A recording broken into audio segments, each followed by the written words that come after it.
स्वागत है दोस्तों आपका जय राजपूताना में। आज हम बात करेंगे अपने वर्चस्व को कायम रखने एवं अपने वतन पर मर मिटने की ऐसी प्रतिस्पर्धा के बारे में। यह है मेवाड़ के चुंडावत एवं शक्तावत राजपूतों की अपने खून से सनी रोंगटे खड़े कर देने वाली दास्तान। यह प्रतिस्पर्धा ऊंटाला का युद्ध के नाम से विश्व विख्यात हुई। सन 1597 ईस्वी में महाराणा प्रताप के देवलोक गमन के पूर्व तक महाराणा प्रताप ने चित्तौड़ एवं भीलवाड़ा जिले के एक दो क्षेत्रों को छोड़कर समूचे मेवाड़ राज्य पर अपना कब्जा कर लिया था। महाराणा प्रताप के बाद महाराणा अमर सिंह मेवाड़ की गद्दी पर बैठे। अमर सिंह एक वीर योद्धा थे जिन्होंने सन 1582 ईस्वी में लड़े गए दिवेर के युद्ध में अकबर के चाचा एवं किलेदार सुल्तान खान को अपने भाले के एक प्रहार से घोड़े सहित जमीन में गाड़ दिया था। इधर महाराणा प्रताप के देहावसान के पश्चात अकबर ने अपने पुत्र जहांगीर के नेतृत्व में दक्षिण भारत की विजय हेतु सन 1600 ईस्वी से सन 1603 ईस्वी तक कई बार अभियान चलाए। इस दौरान उसने मेवाड़ रियासत के कुछ क्षेत्र मांडल, बागोर और ऊंटाला पर पुनः कब्जा कर अपने किलेदार नियुक्त कर दिए थे।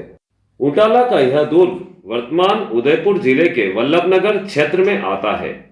अब महाराणा अमर सिंह ने जिन हिस्सों पर मुगलों ने कब्जा कर लिया था वहां आक्रमण करने की आक्रामक नीति अपनाई। साथियों, इसी दौरान एक अप्रत्याशित घटना घटी। मेवाड़ की सेना में हमेशा से युद्ध में हरावल दस्ते का नेतृत्व चुंडावत राजपूत किया करते थे। धीरे धीरे शक्तावतों का वर्चस्व भी मेवाड़ी फौज में बढ़ने लगा था। शक्तावतों के सरदार बल्लू सिंह शक्तावत ने महाराणा अमर सिंह को संदेश भिजवाया कि शक्तावत राजपूत सरदार चुंडावत राजपूतों से युद्ध कौशल में किसी भी दृष्टि से कम नहीं पड़ते हैं, तो क्यों नहीं हरावल का नेतृत्व अब उन्हें सौंप दिया जाए। अब महाराणा अमर सिंह बड़ी दुविधा में पड़ गए, क्योंकि हमेशा से हरावल दस्ते का अर्थात युद्ध में लड़ने वाली सबसे अग्रिम पंक्ति की फौज का नेतृत्व चुंडावत राजपूत सरदार ही किया करते थे। चुंडावतों ने अपने प्राणों की बाजी लगाकर अनेक लड़ाइयां जीती थी। इधर चुंडावतों के सरदार जय सिंह चुंडावत भी हरावल दस्ते का प्रभार शक्तावतों को सौंपने के लिए राजी नहीं थे। दोस्तों, अब यहाँ यह जान लेना आवश्यक होगा कि चुंडावत राजपूत कौन है और शक्तावत राजपूत कौन है। सन 1382 ईस्वी से 1421 ईस्वी तक मेवाड़ पर महाराणा लाखा का शासन था। महाराणा लाखा के ज्येष्ठ पुत्र कुंवर चुंडा थे। वह उनके बाद मेवाड़ की गद्दी के उत्तराधिकारी भी कुंवर चुंडा ही थे। एक बार जब महाराणा लाखा बुजुर्ग हो चले थे, तब मारवाड़ की राजकुमारी हंसाबाई का विवाह प्रस्ताव चित्तौड़ के राज दरबार में आया। इस पर महाराणा लाखा ने विनोदपूर्ण तरीके से कह दिया कि मेरे जैसे बुजुर्ग के लिए भला कौन विवाह प्रस्ताव लाएगा। कुंवर चुंडा भी दरबार में यह बात सुन रहे थे। इधर हंसाबाई के पिता ने भी यह शर्त रख दी कि यदि महाराणा लाखा से मेरी पुत्री का विवाह होता है तो उनकी पुत्री से उत्पन्न संतान ही चित्तौड़ की राजगद्दी का उत्तराधिकारी होगा। कुंवर चुंडा बड़े पितृभक्त थे। उन्होंने उसी समय भीष्म में प्रतिज्ञा की कि मैं कभी भी चित्तौड़ के राज सिंहासन का उत्तराधिकारी नहीं बनूंगा एवं हमेशा संरक्षक के तौर पर कार्य करूंगा। इस प्रकार हंसाबाई से उत्पन्न पुत्र मोकल ही बाद में मेवाड़ के महाराणा बने। कुंवर चुंडा को सलुम्बर की जागीरी प्रदान कर दी गई एवं उनके वंशज चुंडावत कहलाए। तभी से मेवाड़ राजवंश में बड़े भाई होने के कारण यह परंपरा रही कि सभी महत्वपूर्ण राजकाज के कार्य सलुम्बर के चुंडावत सरदारों की सहमति से ही किए जाने लगे। इधर महाराणा प्रताप के छोटे भाई शक्ति सिंह के वंशज शक्तावत कहलाए एवं महाराणा प्रताप के देवलोक गमन के बाद उनका वर्चस्व भी काफी बढ़ गया था।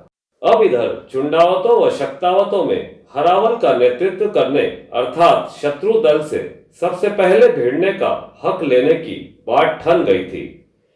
महाराणा अमर सिंह ने अपना निर्णय सुनाते हुए कहा कि आप दोनों में से जो भी सबसे पहले उटाला के दुर्ग में प्रवेश करेगा वही मेवाड़ की सेना में हरावल का नेतृत्व करेगा। महाराणा अमर सिंह का निर्णय सुनते ही दोनों ही दल के सरदार जैत सिंह चुंडावत व बल्लू सिंह शक्तावत अपनी अपनी फौज लेकर उटाला दुर्ग की ओर पहुंचने लगे। सबसे पहले शक्तावत राजपूत पहुंचे व उन्होंने देखा कि किले के विशाल द्वार पर नुकीले शूल लगे हुए हैं। अब द्वार तोड़ने के लिए हाथी को बुलाया गया एवं जोरदार टक्कर देने की सोची, परंतु नुकीले शूल भाले जैसे होने के कारण हाथी बार बार पीछे हट जाने लगा।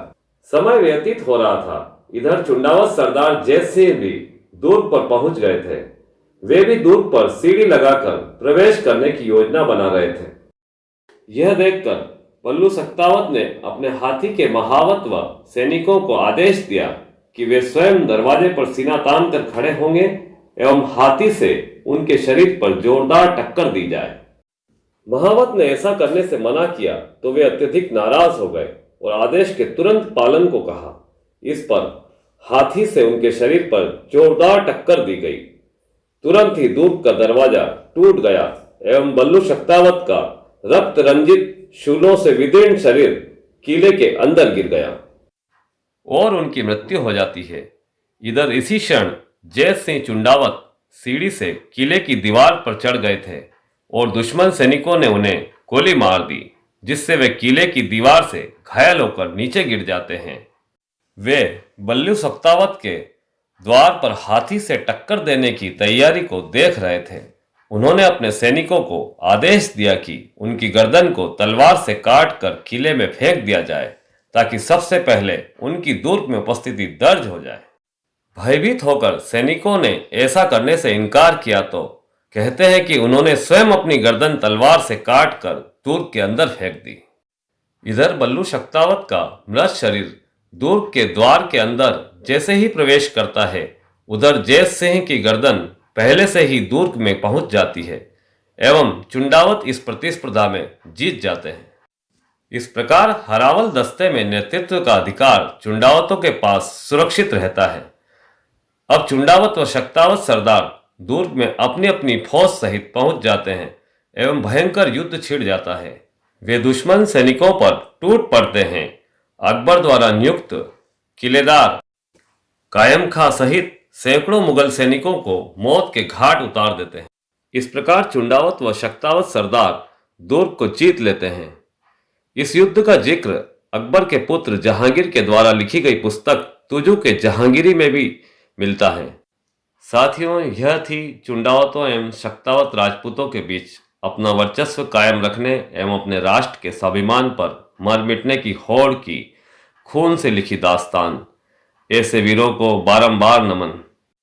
अपनी मातृभूमि की आन बचाने के लिए सबसे पहले प्राणों की बलि देने की ऐसी होड़ और कहीं दिखना संभव नहीं। जय राजपूताना, जय मां भवानी, जय भारत।